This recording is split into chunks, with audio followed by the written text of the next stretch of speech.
এই রমজান মাসে মহিলাদের জন্য বিশেষ একটি দোয়া এবং আমল, যে দোয়া এবং আমলটি করলে যে সমস্ত মা বোনদের ঘরে সুখ শান্তি নাই, যে সমস্ত বোনদের ঘরের ভিতরে অশান্তি অভাব অনাটন রয়েছে,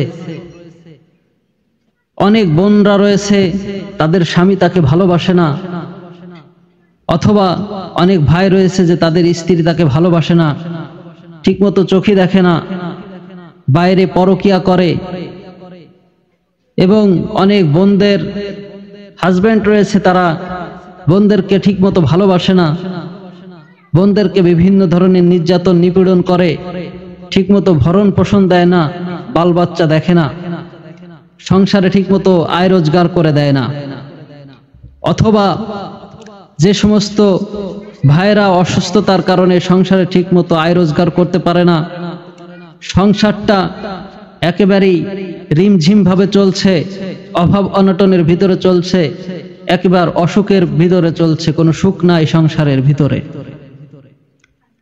তো এই আমলটা যদি সঠিক নিয়মে সঠিকভাবে করতে পারে তো ইনশাআল্লাহ তাআলা তাদের সংসারে আল্লাহ পাক রব্বুল আলামিন গায়েবী ভাবে সুখ শান্তি দিবেন, তাদের সংসারে গায়েবী ভাবে রহমত দান করবেন। তো এই দোয়াটি আমল করতে হলে সর্বপ্রথম 5 ওয়াক্ত নামাজ আদায় করতে হবে। আপনারা সকলেই জানেন যে 5 ওয়াক্ত নামাজের ভিতরেই শান্তি, 5 ওয়াক্ত নামাজের ভিতরেই কামিয়াবি। 5 ওয়াক্ত সালাত কায়েম করলে, 5 ওয়াক্ত নামাজ আদায় করলে সেই সংসারে সুখ আসবেই আসবে, সেই সংসারে শান্তি আসবেই আসবে। আজ আমরা সঠিকভাবে নামাজ আদায় করতে পারি না, সঠিকভাবে নামাজ রোজা সঠিকভাবে দিনের পথে চলতে পারি না, বিধায় আজ আমাদের এই হালাত, এই অবস্থা।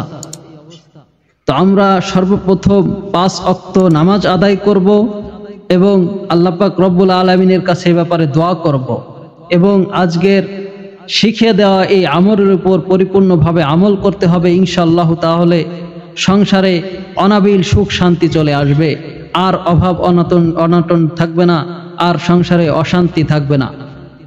তো দোয়াটি আমল করতে হলে সর্বপ্রথম 5 ওয়াক্ত সালাত আদায় করতে হবে। 5 ওয়াক্ত সালাত আদায়ের পরে সর্বপ্রথম সালাম ফেরানোর পর আল্লাহু আকবার বলতে হবে একবার, তারপর কপালে ডান হাত রেখে আস্তাগফিরুল্লাহ 3 বার পাঠ করতে হবে, এভাবে আস্তাগফিরুল্লাহ আস্তাগফিরুল্লাহ আস্তাগফিরুল্লাহ। তারপর শিখে দেওয়া এই দোয়াটি 7 বার পাঠ করতে হবে।